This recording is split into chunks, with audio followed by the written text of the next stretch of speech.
अगले दिन होश में आकर अंबी उस फैक्ट्री मालिक की रिपोर्ट लिखवाने थाने में जाता है। अंबी जब उस फैक्ट्री मालिक का नाम बताता है तो पुलिस ऑफिसर कहता है कि ये तो मर चुका है।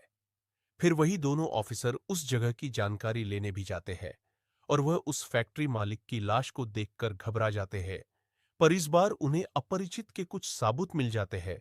इस बार भी अपरिचित संस्कृत में कुछ लिखकर जाता है। उन दोनों ऑफिसर में से एक अंबी का दोस्त होता है, तो वह उन संस्कृत के शब्दों की जानकारी लेने अंबी के पास जाते हैं। अंबी उन्हें उन सब शब्दों के अर्थ के बारे में बताता है।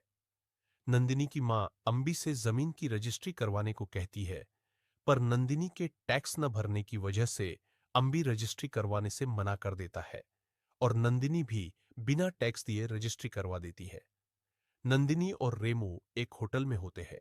अचानक रेमो अपरिचित बन जाता है और कहता है, सरकार को धोखा देती हो, मैं तुम्हें नहीं छोड़ूंगा। नंदिनी वहां से बस में बैठकर भागती है, पर अपरिचित उसके पीछे आता है। नंदिनी एक मार्शल आर्ट्स स्कूल में जाकर छुप जाती है। वहां बहुत से विद्यार्थी नंदिनी को बचाने को अपरिचित से लड़ते हैं, पर अपरिचित उन सबको खत्म कर देता है। अंत में वह उन सब के गुरु से भी लड़ता है और गुरु को भी खत्म के देता है और वो नंदिनी को पकड़ लेता है कि तू आज मरेगी। पर नंदिनी समझ जाती है कि अपरिचित ही अंबी है और कहती है कि तुम अंबी ही हो ना, और आवाज देती है, अंबी मुझे मत मारो, तो वो वही बेहोश हो जाता है। नंदिनी अंबी को सीधा डॉक्टर के पास ले जाती है। डॉक्टर अंबी की जांच करता है और उसे हिप्नोटाइज करके उसके बचपन के बारे में पूछता है। अंबी अपनी छोटी बहन विद्या के बारे में बताता है। सड़क के गड्ढों में पानी भरा था और उसमें करंट का तार टूटकर गिर गया और रिक्शा वाले की गलती से विद्या उसमें गिर जाती है। अंबी अपनी बहन को बहुत चाहता था। उसे विद्या की मौत का बहुत बुरा सदमा लगा। अंबी के पिता भी लॉयर थे। उन्होंने इस मुद्दे पर केस लड़े, पर सरकार के खिलाफ जाने की वजह से हार गए।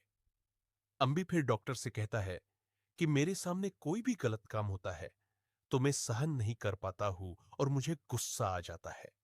फिर आमी अपरिचित बन जाता है और कहता है कि अंबी सिर्फ रूल बताता है, पर मेन गुनाहगार को उसकी गलती की सजा उसी जगह देता हूं।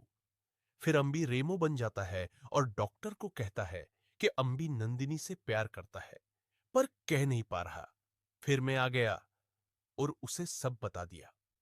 डॉक्टर नंदिनी को अंबी की बीमारी के बारे में बता है और उसके इलाज के बारे में भी बता देता है।